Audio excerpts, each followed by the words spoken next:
Vous avez choisi le film de Renoir, La règle du jeu. Jean Douchet l'a présenté ici au festival 3 films qu'il a choisi, La règle du jeu, Big Hit de Fritz Lang, et il a présenté hier déjà le Parrain partie 3 de Coppola. Et on vient de voir aussi une émission de télé dans laquelle il dialogue avec Éric Rohmer justement au sujet de Renoir. Donc il me semble que Renoir, comme vous venez de parler du théâtre, c'est au cœur de vos réflexions sur le cinéma. C'est-à-dire que sur tous les courts-métrages qu'on va voir, il y a une espèce de fascination pour le faux, que peut-être se retrouve aussi dans Renoir ou pas.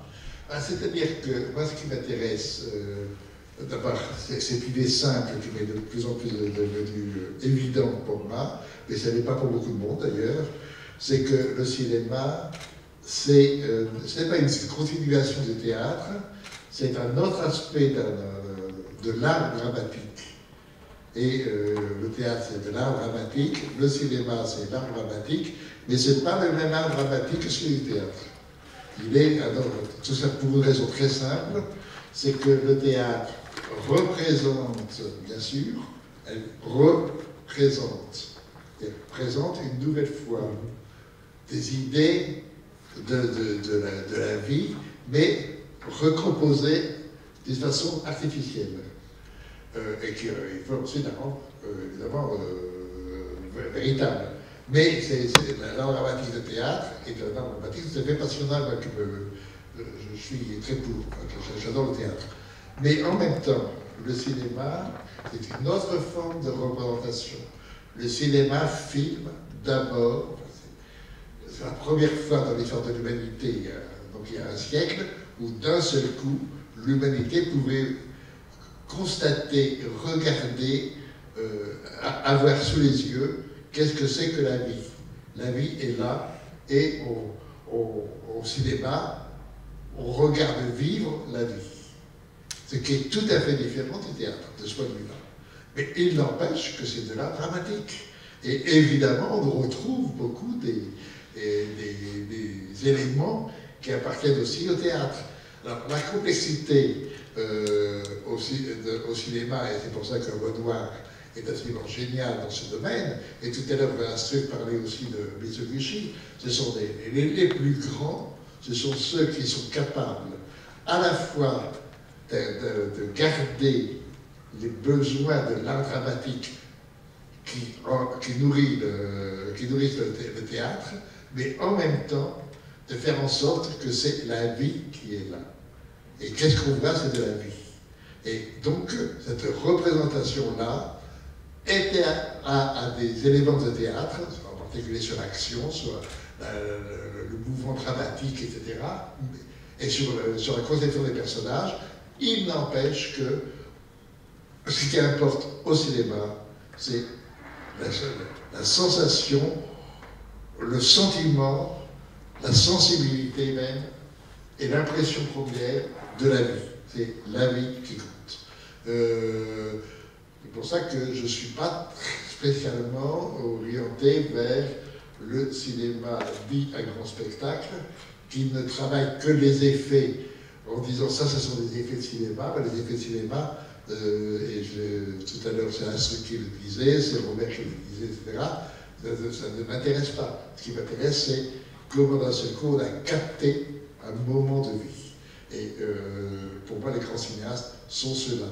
Par exemple, si vous me dites Lelouch est un grand cinéaste, je vous dirais oui ou non. Pour revenir au premier film qu'on va voir tout de suite, Le mannequin de Belleville. Oui, c'est autre chose, oui. Là aussi, il y a comme dans Paris du Pas, il y a un quartier de Paris, il y a un côté documentaire aussi dans ce film-là. Oui, mais en même temps, je voulais en faire quelque chose. Bon, mon film, c'est pas bien, j'aurais pas dû faire ça, surtout pour un premier film, et c'est un film contre. Un film contre, c'est-à-dire contre un certain cinéma français qui m'insupporte, et là, la cible, C'est un film qui a eu un gros succès en France, je ne sais pas aussi si vous connaissez, et si vous ne connaissez pas, c'est pas grave. Ça s'appelle Le Ballon Rouge, qui est de la Maurice, qui est un film. Et entre parenthèses, vraiment j'ouvre une parenthèse, quand je pense que l'un des plus grands cinéastes aujourd'hui, Usha Oshken, quand il est venu à Paris, est parti de ce scénario-là, bon, alors que Usha Oshken, c'est génial. Bien. Donc, j'ai voulu faire un film justement sur la façon dont, en particulier dans les courts-métrages, l'idée de Paris. Alors, d'un seul coup, Paris, la photographie de Paris, etc. Donc, j'ai fait l'histoire d'un photographe, enfin, un jeune riche qui essaye de devenir photographe cinéaste en faisant une sorte de répétition d'un reportage de Baudelaire. Bon, c'est sympathique, sur un quartier qui a disparu aujourd'hui. Donc ça, j'ai fait exprès de prendre le fameux quartier parisien qui a disparu aujourd'hui. Bon, le second, alors Paris nulle part, c'était très simple. Le problème était que chacun des cinéastes choisissait un quartier de Paris et inventait une histoire pour ce quartier. Moi, j'ai choisi Saint-Germain-des-Prés, et donc, avec tout ce qu'implique Saint-Germain-des-Prés à l'époque, quartier à la fois intellectuel, mais quartier aussi, bon, pas très net. Bon, ça c'est, j'ai parlé nulle part. Ensuite, Écrac, donc 1969, c'est juste après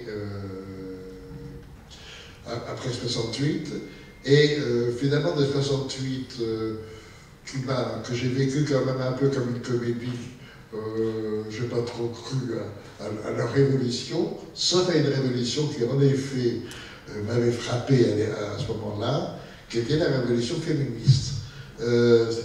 D'un seul coup, quelque chose d'important s'était passé pendant cette époque, et le rôle et l'idée de la femme ou de la féminité a quand même été modifiée profondément et radicalement à ce moment-là.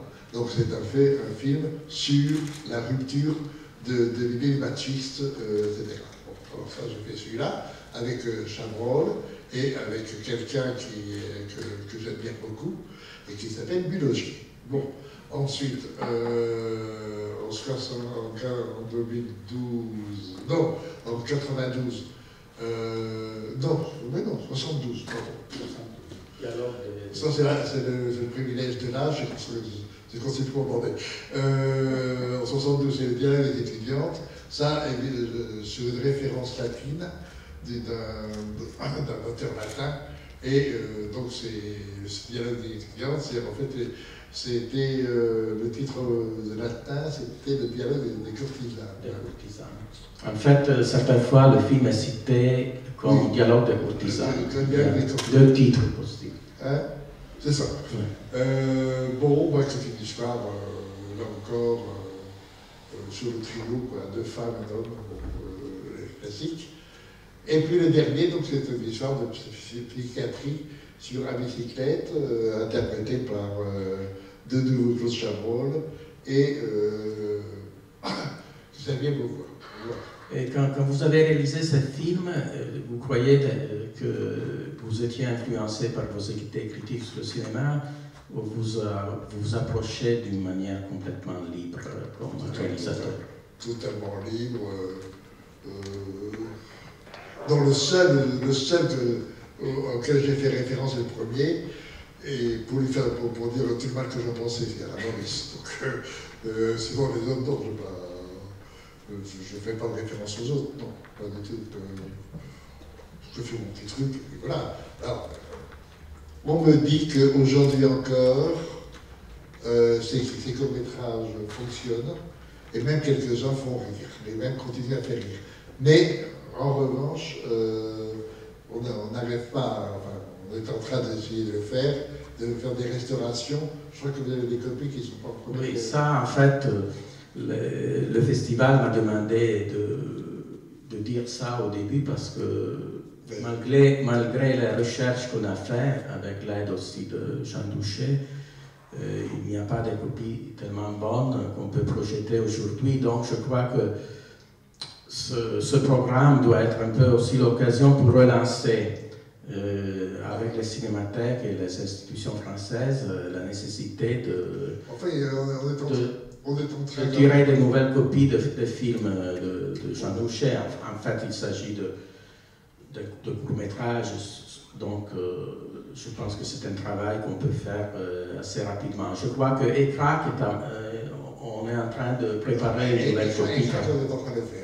Ouais. Il est en cours. Bon, mais là, vous venez de voir le film pour des Dames d'Hommes. Il est évident que lui aussi, il a besoin d'être restauré, parce que c'est limite. Oui, oui. C'est limite. Enfin bon. Bon, alors je vous propose de voir le film et après, si vous avez des questions... Non, après, si vous avez le courage, vous... je suis d'accord pour venir vous dire quelques mots pour vous répondre. Bon, en tout cas, bonne séance et j'espère amuser-vous bien. Merci, Jean.